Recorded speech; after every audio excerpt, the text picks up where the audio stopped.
కీర్తనలు 45వ అధ్యాయం 12వ వచనం నుంచి 17వ వచనం వరకు. తూరు కుమార్తె నైవేద్యము తీసుకుని వచ్చును, జనులలో ఐశ్వర్యవంతులు నీ దయను వెదుకుదురు. అంతఃపురములో నుండు రాజు కుమార్తె కేవలము మహిమగలది. ఆమె వస్త్రము బంగారు బుట్ట పనిచేసినది. విచిత్రమైన పనిగల వస్త్రములను ధరించుకొని రాజు నొద్దకు ఆమె తీసుకుని రాబడుచున్నది. ఆమెను వెంబడించు ఆమె చెలికత్తెలైన కన్యకలు నీ యొద్దకు తీసుకుని రాబడుచున్నారు. ఉత్సాహ సంతోషములతో వారు వచ్చుచున్నారు, రాజనగరులో ప్రవేశించుచున్నారు. నీ పితరులకు ప్రతిగా నీకు కుమారులుందరు.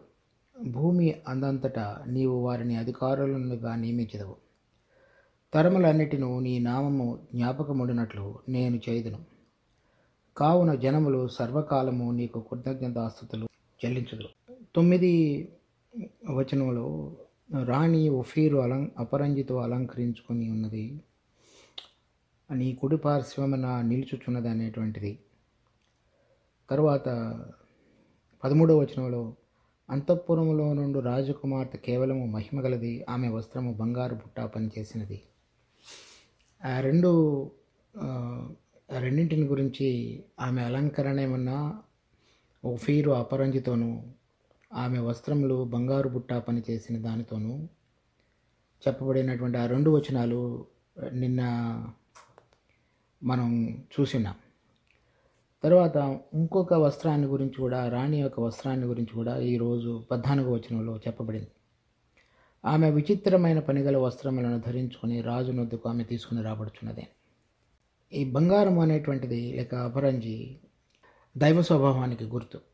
అంటే మన ప్రభు అయిన యేసుక్రీస్తు యొక్క ఎటువంటి పరలోక సంబంధమైన సౌందర్యం మనం ఆయన జీవితంలో ఇక్కడ చూసామో, ఆయన జీవించిన కాలంలో అటువంటి దానిని ఆమె సంతరించుకొని తన పరిశుద్ధీకరణలో ముందుకు కొనసాగి మరి దైవ స్వభావంలోనికి మార్చబడినటువంటి స్త్రీగా, రాణిగా చేయబడినట్లుగా చూస్తాం.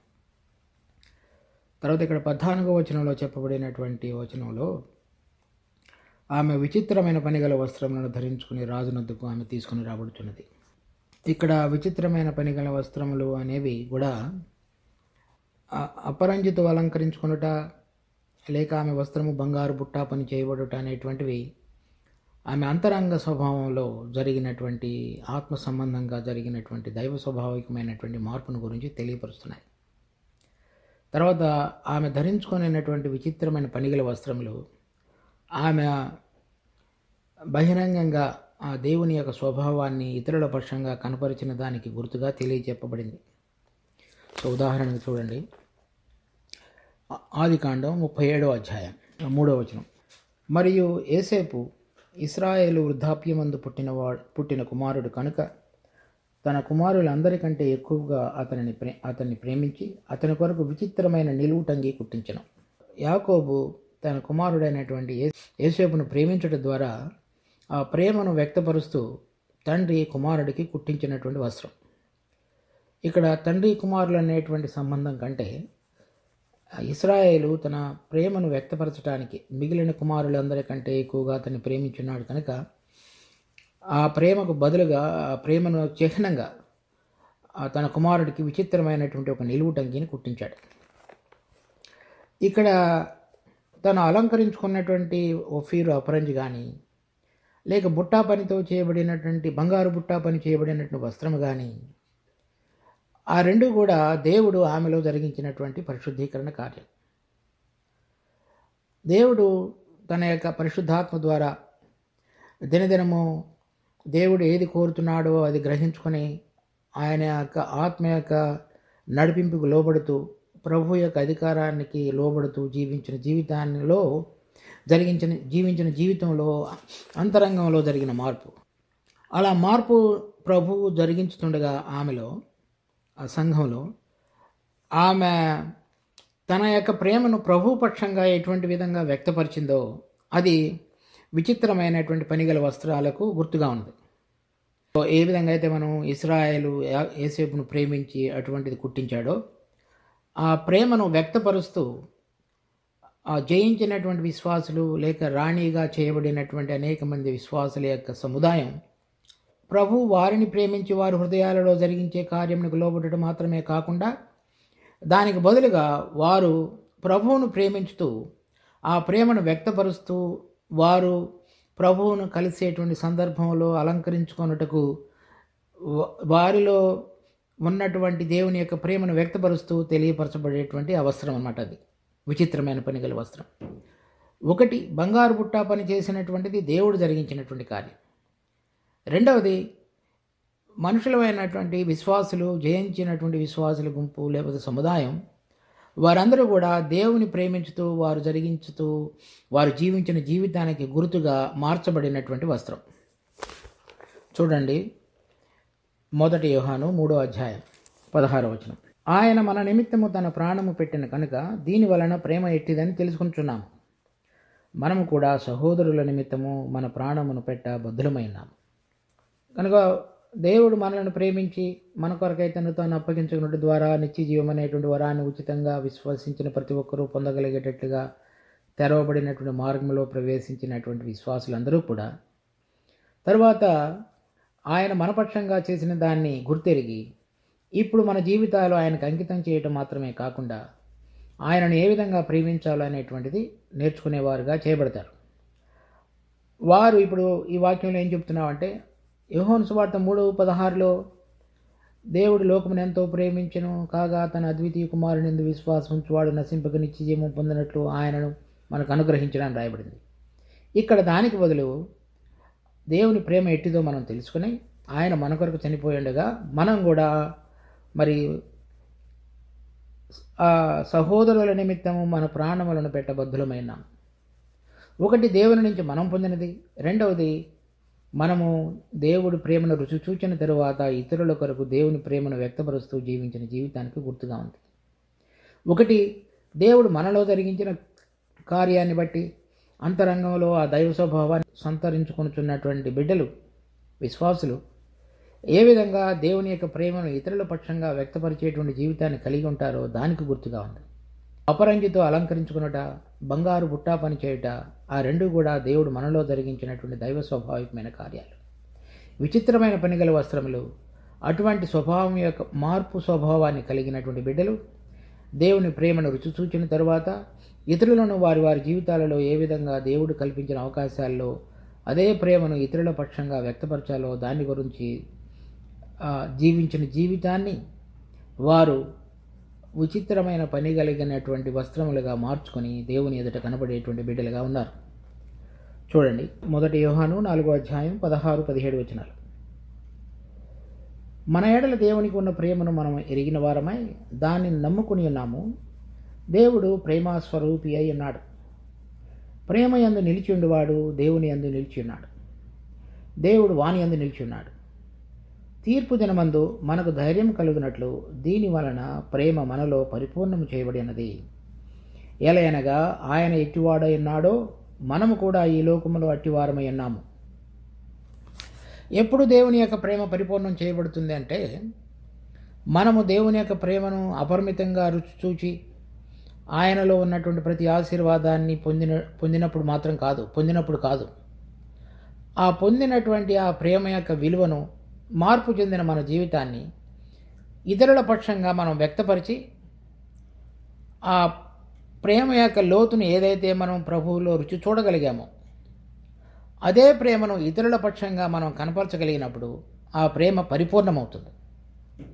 అంటే మనం ఏదైతే ప్రభువు నుంచి సంగ్రహించి మన జీవితంలో ఆదరణ, తర్వాత నెమ్మదిని కలిగి ప్రభువుతోటి దగ్గర సంబంధంలోనికి రాగలిగి ఆ మార్పు చెందిన స్వభావంతో ఇతరులను కూడా మనం ప్రేమించడం అనేది నేర్చుకుని ఆ ప్రేమలో కనుక మనం నిలిచి ఉన్నట్లయితే అప్పుడు దేవుని యొక్క ప్రేమ పరిపూర్ణమవుతుంది.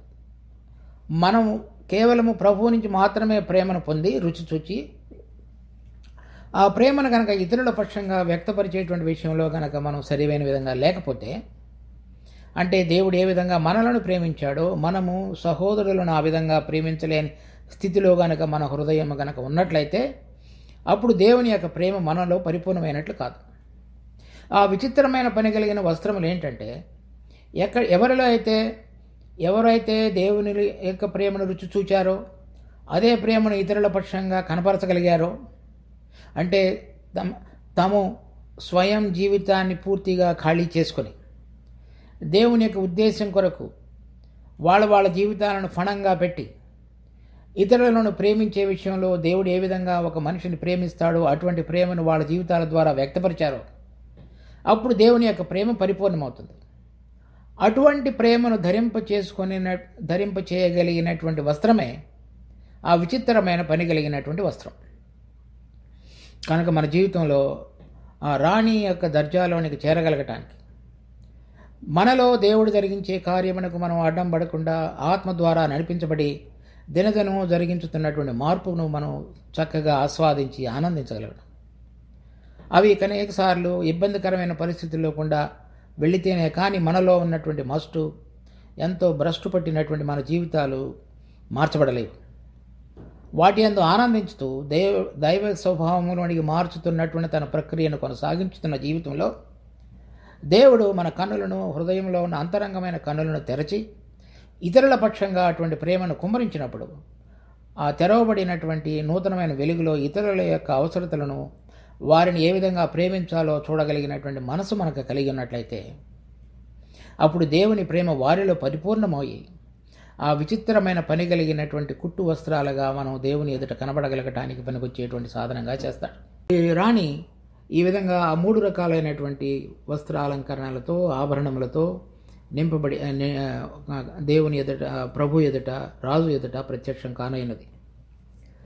సో తర్వాత ఇంకా ఇంకొక తరగతి వారిని గురించి మనం చూడవచ్చు. 14వ వచనంలో, విచిత్రమైన పనిగల వస్త్రములను ధరించుకొని రాజునొద్దకు ఆమె తీసుకుని రాబడుచున్నది. ఆమెను వెంబడించు ఆమె చెలికత్తెలైన కన్యకలు నీ యొద్దకు తీసుకుని రాబడుచున్నారు. అక్కడ రాణి మాత్రమే కాకుండా రాజునొద్దకు తీసుకుని రాబడుతున్నటువంటిది, ఆమెను వెంబడించేటువంటి ఆమె చెలికత్తెలైన కన్యకలు కూడా ఆమెతో పాటుగా తీసుకుని రాబడుతున్నారు. ఉత్సాహ సంతోషములతో వారు వచ్చుచున్నారు, రాజనగరులలో ప్రవేశించుచున్నారు. సో వారందరూ కూడా, అంటే రాణి వచ్చుచున్నది, ఆ రాజు యొక్క అంతఃపురంలోనికి రాజునద్దకు తీసుకొని రాబడుతున్నది. తర్వాత ఆ రాణిని వెంబడించేటువంటి ఆమె చెలికత్తెలైన కన్యకలు కూడా ఉన్నారు. అంటే ఆ చెలికత్తెలైన వారిని గురించి కూడా వ్రాయబడినటువంటి మాట కన్యకలు. కన్యక అనేటువంటిది దేవుని యొక్క వాక్యంలో పరిశుద్ధతతో, లోకము నుంచి ఎటువంటి సాంగత్యము లేక తాము ప్రత్యేకపరుచుకొని ప్రభువు కొరకు, ప్రభు యొక్క సౌందర్యంతో లేక ఆయనతోటి మాత్రమే సంబంధం కలిగి జీవించేటువంటి బిడ్డలని అర్థం. చూడండి 2 కొరింథీ 11వ అధ్యాయం 2వ వచనం. దేవాసక్తితో మీ ఎడల ఆసక్తి కలిగి ఉన్నాను, ఎందుకనగా పవిత్రురాలైన కన్యకనుగా ఒక్కడే పురుషునికి, అనగా క్రీస్తుకు సమర్పింపవలనని మిమ్మును ప్రధానము చేసితిని. సర్పము తన కుయుక్తి చేత హవ్వను మోసపరిచినట్లు మీ మనసులను చెరపబడి క్రీస్తు ఏడలనున్న సరళత నుండి, పవిత్రత నుండి ఎట్లయినను తొలగిపోనేమో అని భయపడుచున్నాను. కనుక ఎవరైతే పరిశుద్ధత, క్రీస్తునందున్న ఏడల సరళత అనేటువంటి దానిని ధరించుకొని, మరి సర్పము చేత హవ్వ మోసపరచబడినట్లుగా లోక సంబంధమైన విషయాలలో దేవునికి దూరంగా కాక దేవుని వైపు ఆకర్షించబడి ఆయనను వెంబడించేటువంటి పవిత్రమైన కన్యకలే ఈ రాణితో పాటుగా ఉన్నటువంటి చెలికత్తెలైన కన్యకలు అని చెప్పబడుతున్నారు. ఒక వ్యత్యాసాన్ని మనం గమనించాలి. రాణి, చెలికత్తెలైన కన్యకలు ఇద్దరు వేరువేరు. వాళ్ళు చెలికత్తెలైన కన్యకలు, రాణి కాదు. చూడండి 14వ వచనంలో, ఆమెను వెంబడించు అంటే ఆమె అంటే రాణి, అంటే ఆమె వధువు, గొర్రెపిల్ల, మన ప్రభువైన యేసుక్రీస్తు యొక్క వివాహంలో జతపరచబడబోతున్నటువంటి, జయించినటువంటి విశ్వాసుల గుంపుగా ఉన్నటువంటి సంఘం. మరి ఆ చెలికత్తెలైన కన్యకలు కూడా అంతఃపురంలో రాణితో పాటుగా రాజు దగ్గరకు తీసుకొని రాబడుతున్నారు. కానీ వాళ్ళిద్దరికీ ఉన్నటువంటి దర్జా, హోదా, లేక వాళ్ళకున్నటువంటి స్టేట్ లేకపోతే ఆ స్థితిలో ఉన్నటువంటి వ్యత్యాసాన్ని గమనించాలి. ఒకళ్ళు రాణి, ఇంకొకళ్ళు ఆమెను వెంబడించేటువంటి ఆమె చెలికత్తెలైనటువంటి కన్యకలు. ఇద్దరు కూడా విశ్వాసులే. మరి ఒకళ్ళు అంతఃపురంలో ప్రవేశించగలిగారు, కానీ రాణి, రాజు ఏకాంతంగా నివసించగలిగేటువంటి ఆ గదిలోనికి వాళ్ళు వెళ్ళలేరు. వాళ్ళు అంతఃపురంలో మాత్రం చేరగలిగారు కానీ రాణి రాజు దగ్గర ఉండేటువంటి స్థలంలోనికి వాళ్ళు వెళ్ళలేరు. అంటే ఏమర్థమవుతుంది?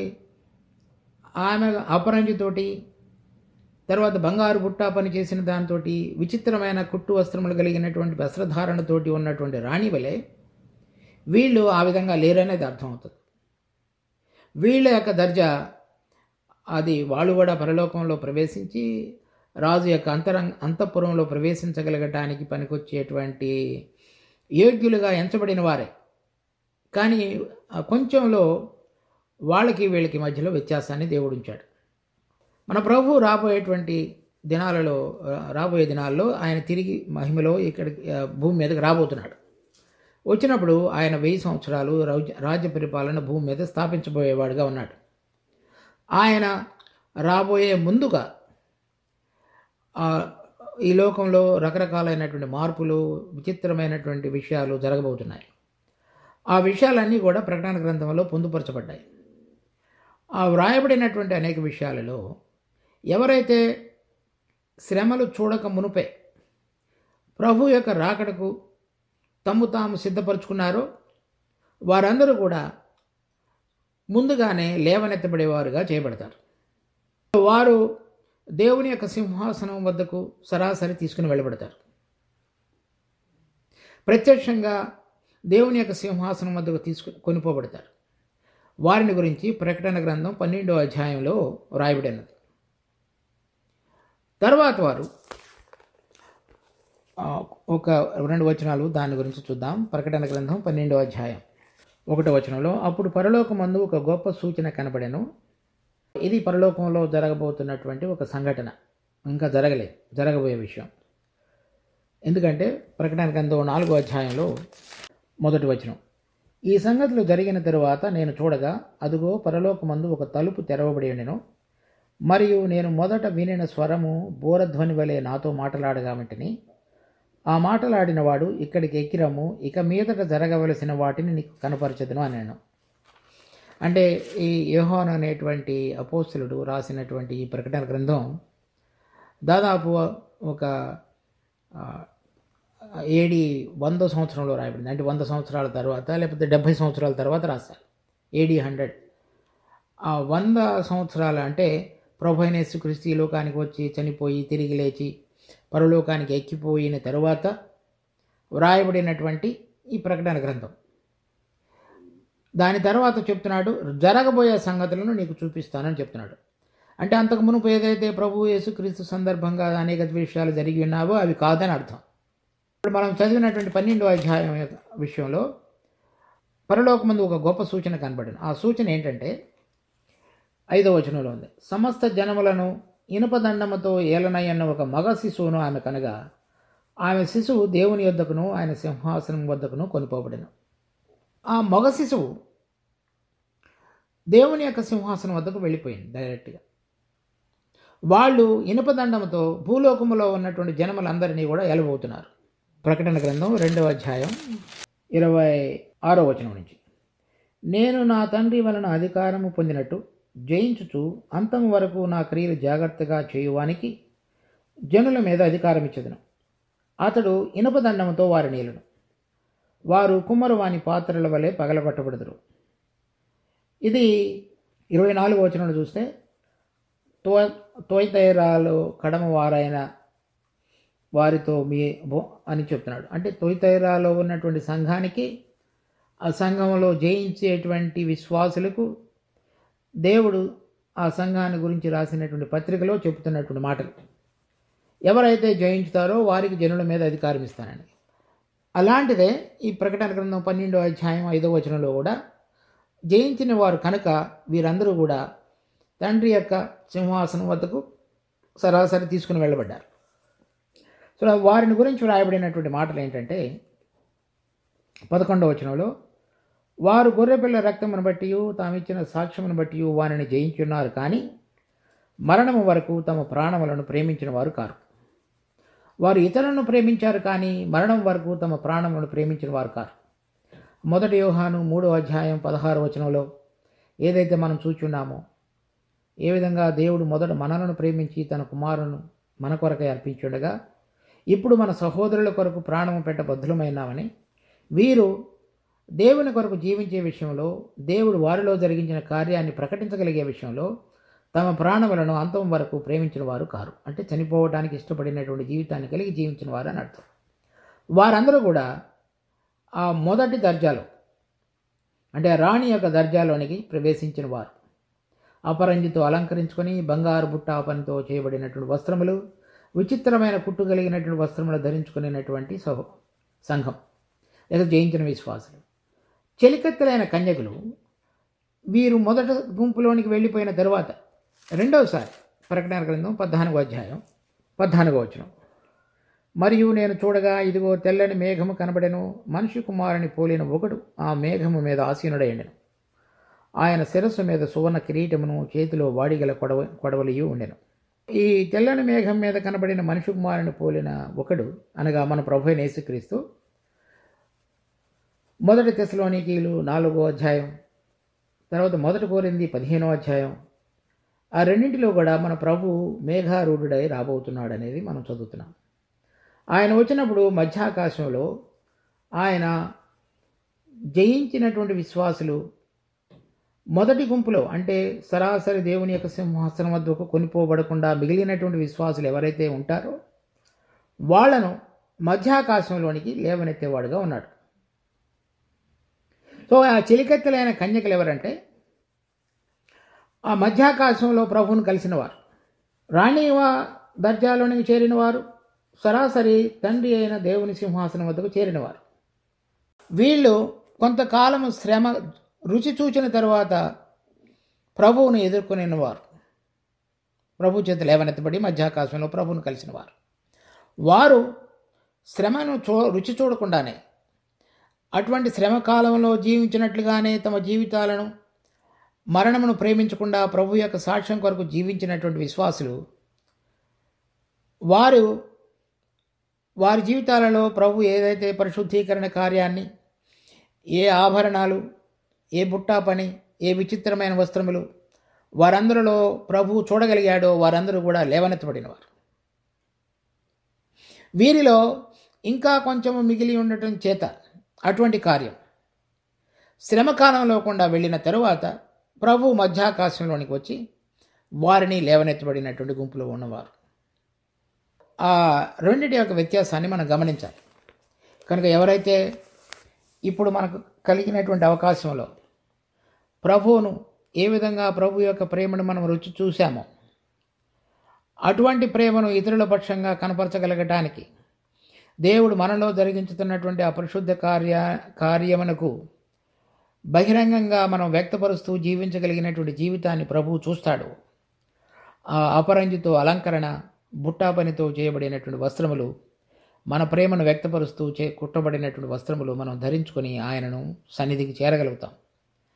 ఒకవేళ దానిలో ఏదైనా సరే మరి దేవుడు ఎటువంటి విధంగా ఆయనను ఆయన ఎదుట నిలబడినప్పుడు చూస్తాడో దాని ప్రకారంగా గనక ఏదైనా గనక అటువంటి స్థాయికి గనక చేరకపోయినట్లయితే మనము చెలికెత్తలేనటువంటి కన్యకల గుంపులో జయించిన వారు చేరగలిగేటువంటి అవకాశాన్ని దేవుడు మరలా ఉంచాడు. అలా అని అది అంత సులభమైన విషయం కాదు. వాళ్ళందరూ కూడా శ్రమలో లేకుండా వెళ్ళవలసి వస్తుంది. ఆ విషయాన్ని మనం గుర్తుంచుకోవాలి. కనుక ఏదైతే పరిశుద్ధీకరణ దేవుడు ఇప్పుడు తన కృప ద్వారా మెల్లమెల్లగా ప్రతిరోజు తన ఆత్మ ద్వారా మనలో జరిగించాలని కోరుతున్నాడో దానికి లోబడటం అనేటువంటిది, ఆయన యొక్క చిత్తాన్ని తెలుసుకొని ఆ విధంగా జీవించటం అనేటువంటిది ఎంతో శ్రేష్టమైనటువంటి ఉన్నతమైనటువంటి ఆధిక్యత ప్రతి విశ్వాసికి ఇవ్వబడింది.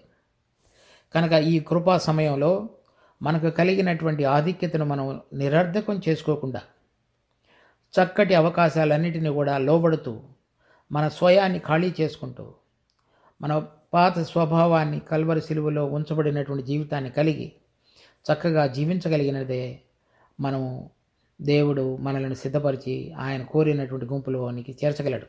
16వ వచనం, నీ పితరులకు ప్రతిగా నీకు కుమారులందరూ, భూమి అందంతటా నీవు వారిని అధికారులుగా నియమించదవు.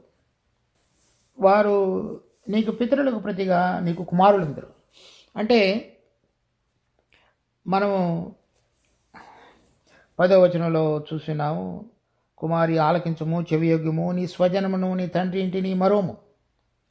ఆ మరవబడినటువంటి అంటే అప్పుడు మనం నిన్న 10వ వచనంలో చూసినప్పుడు అది మన పాత జీవితానికి, ఆదామును సంతరించుకొని మనం జీవించిన జీవితానికి, తర్వాత శరీర సంబంధంగా అంతకు మునుపు ఉన్నటువంటి జీవితానికి, ఇవన్నిటికీ కూడా అవి గుర్తుగా ఉన్నాయి. ఇప్పుడు ఆ పితరులకు బదులుగా అంటే ఆ తండ్రి ఇంటిని మనం ధరించుకొని ఈ లోకంలో జీవించుతూ వచ్చామో దానికి బదులుగా కుమారులు అనేవారు ఎవరు? ఆత్మ సంబంధంగా జన్మించిన వాళ్ళు, ఆత్మలో జీవించేటువంటి వాళ్ళు, ఆత్మలో దేవునికి దగ్గరగా జీవించేటువంటి వాళ్ళు. వాళ్ళ ద్వారా భూమి అంతంతటా నీవు వారిని రాజులుగా నియమించదు. పాత నిబంధనలో మొట్టమొదటిసారి ఆదాముని దేవుడు సృష్టించినప్పుడు అతడు జీవించు ప్రాణి అని రాయబడింది. ఆ జీవించు ప్రాణిగా చేయబడినటువంటి ఆదాము దేవుడు మొట్టమొదట్లో అతన్ని సృష్టించినప్పుడు మరి ఆకాశంలో ఉన్న వాటి మీద కానీ, భూమి మీద ఉన్న వాటి మీద కానీ, నీళ్ళల్లో ఉన్న వాటి మీద కానీ దేవుడు మనిషిని, ఆదామును దేవుని యొక్క ప్రతినిధిగా ఈ లోకంలో ఏలికగా నియమించున్నాడు. కానీ ఆ విధంగా ఏలికగా చేయబడాలంటే ఎటువంటి దైవ స్వభావము, ఆ స్వభావం ద్వారా కలిగే ప్రభావం అతనిలో ఉండాలో దానిని నిలబెట్టుకోవడానికి అవసరమైనటువంటి దేవుని యొక్క జీవం అతనిలో జీవవృక్ష ఫలాన్ని తినలేదు గనక లేదు. ఆ వసతి కల్పించాడు. దేవుని యొక్క జీవం అతనిలో పనిచేస్తున్నట్లయితే ఆ ప్రభావం ద్వారా ఆ ఏలిక అనేటువంటి దాన్ని అతడు నిలబెట్టుకోగలిగేవాడు. కానీ పోయింది. ఇప్పుడు పాపులుగా ఉన్నటువంటి మనుషులు ఎవరైతే ఆయన యందు విశ్వాసం ఉంచారో, ఎవరైతే ఆయనకి ఏర్పాట్లో ఉన్నారో వారందరినీ పిలిచి ఉచితంగా నీతిమంతులుగా తీర్చి ఆత్మలో జీవించగలిగిన మార్చి ఆ అంతరంగంలో దైవ స్వభావాన్ని తీసుకుని రాగలగటం ద్వారా వాళ్ళు రాజులుగా చేయబడినప్పుడు పరలోకంలో ఎటువంటి రాజ్యం అయితే ఉన్నదో అటువంటి విధంగా వారు ఏలేటువంటి వారుగా ఈ లోకంలో కూడా నియమించబడతారు. ఎఫెసీ పత్రిక 1వ అధ్యాయం 9-10 వచనాలు.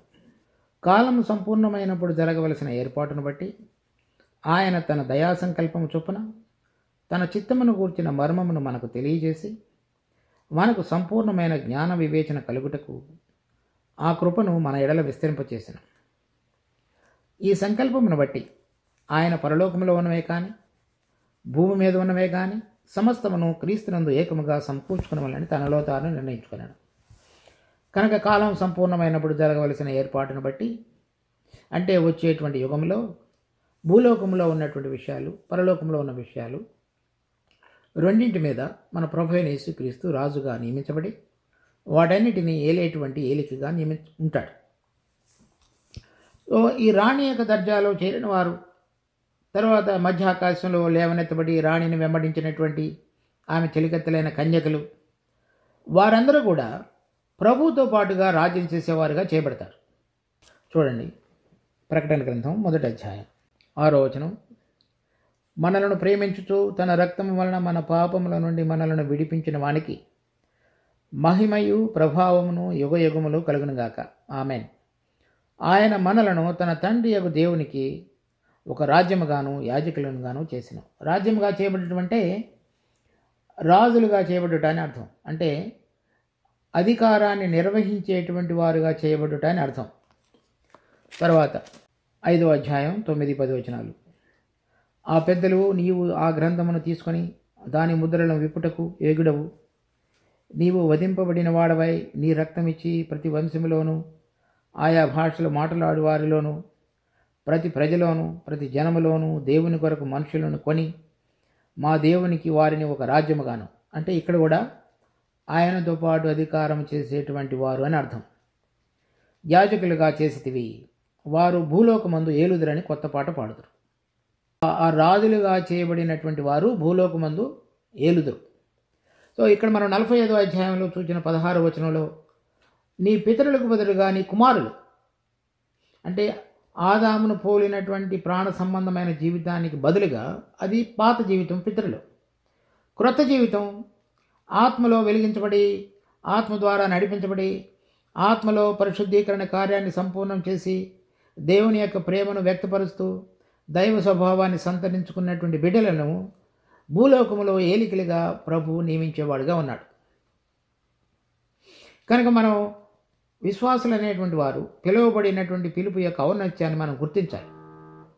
మనం ఏ విధంగా పాప క్షమాపణ, నిత్య జీవం అనేటువంటి వరములను పొందుట అనేటువంటి దాని అందే సంతృప్తి చెంది నిలిచి ఉండగా, ఆయన మనకు అనుగ్రహించినటువంటి ఆత్మ ద్వారా దినదినము పరలోక సంబంధమైనటువంటి విషయాలలో ఆసక్తి కలిగి, అపేక్ష కలిగి, ఇక్కడున్న వాటిని విడిచిపెట్టి ప్రభువును ప్రేమించి ఆయనను వెంబడించగలిగినటువంటి జీవితాన్ని కలిగి ఉన్నటువంటి బిడ్డలకు దేవుడు అనుగ్రహించబోయేటువంటి గొప్ప ఆధిక్యత వారు భూలోకమందు ఏలుదురు. తర్వాత 20వ అధ్యాయం ప్రకటన 6వ వచనం. ఈ మొదటి పునరుద్ధానములో పాల్గొల వారు ధన్యులను పరిశుద్ధులునై ఎందురు. ఇట్టి వారి మీద రెండవ మరణమునకు అధికారం లేదు. వీరు దేవునికిని క్రీస్తుకును యాజకులై క్రీస్తుతో కూడా 1000 సంవత్సరములు రాజ్యము చేయుదురు. సో ఇది కాకుండా మనం ప్రకటన గ్రంథం 12వ అధ్యాయంలో జనములను భూలోకమంతటను ఇనుపదండముతో ఏలుతాయని ఆయన 2వ అధ్యాయం 24వ వచనంలో కూడా చూసాం, జనములను ఇనుపదండముతో ఏలనయన్న. సో అటువంటి వారందరినీ కూడా మన ఇప్పుడు కీర్తన 45వ అధ్యాయం 16వ వచనంలో వారు భూలోకంలో ఏలికలుగా నియమించబడతారు. మరి ఇప్పుడు ఉన్నటువంటి ఈ స్థితిలో ఆ రాజు లేక దేవుడు, తండ్రి అయిన దేవుడు విశ్వాసుల పక్షంగా ఎటువంటి ఉద్దేశాన్ని కలిగి ఉన్నాడో మనం చూస్తున్నాం. మనందరం కూడా ఆ రాణి యొక్క గుంపులో చేరాలని తండ్రి యొక్క ఉద్దేశమైనది.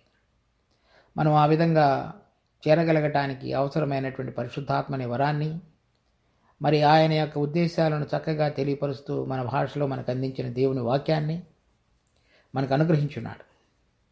ఆ వనరులను సరైన విధంగా మనం సద్వినియోగపరచుకొని ప్రతిరోజు దేవుని యొక్క చిత్తానికి లోబడుతూ ఆయనను ప్రేమించుతూ జీవించగలిగినటువంటి జీవితం, మరి మనము ఆయనతో పాటుగా సదాకాలము కలిసి ఆనందించగలిగేటువంటి విధంగా దేవుడు తన కార్యమును మనందరిలో జరిగించాలని మనం వేచి చూడాలి.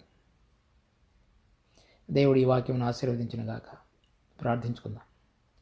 మా జీవం కలిగిన తండ్రి, మీ యొక్క వాక్యాన్ని బట్టి మీకెంతో వందనాలు. మేము మీరు కోరిన రీతిలో ఆ రాణి యొక్క దర్జాలోనికి చేరగలగటానికి కావలసిన కృపను మాకు అనుగ్రహించండి. దినదిన జీవితంలో మీకు లోబడి జీవించుటకు, మీ యొక్క ప్రేమను బదులుగా మేము మిమ్మల్ని ప్రేమించుటనే దానిని నేర్చుకుని, ఎటువంటి అలంకరణ మరి వస్త్రములు ధరించుకున్నట నువ్వు కోరుతున్నావో, నువ్వు మాలో ధరింప చేయాలని కోరుతున్న వస్త్రములు మేము నీకు చూపించాలని చూస్తున్నటువంటి ఆ ప్రేమకు బదులుగా ఎటువంటి విధంగా క్రియలు మాలో జరగాలో అవన్నీ కూడా చూడగలిగే విధంగా మాకు కృపను కనపరిచి నడిపించుకొని ప్రార్థిస్తున్నా. నువ్వు జరిగించేటువంటి క్రియలన్నిటిని బట్టి కూడా నీకు స్తుతి స్తోత్రాలు. కనుక మీరు పిలిచిన పిలుపు యొక్క ఔన్నత్యాన్ని, దాని విలువను, విశిష్టతను మేము గుర్తెరిగి చక్కగా మీ కొరకు జీవించగలిగినటువంటి కృపను మాకు దయచేయమని వేడుకుంటున్నాం. మాకు ఇచ్చినటువంటి సమయాన్ని బట్టి మీకు స్తుతి వందనాలు చెల్లిస్తూ ఈ వాక్యమును మాకును అందరికీ నీ ఆశీర్వాద కారణంగా మార్చమని వేడుకుంటూ మా రక్షకుడు ప్రభు అయిన యేసు నామమున అడిగి వేడుకుంటున్నాం తండ్రి. ఆమేన్.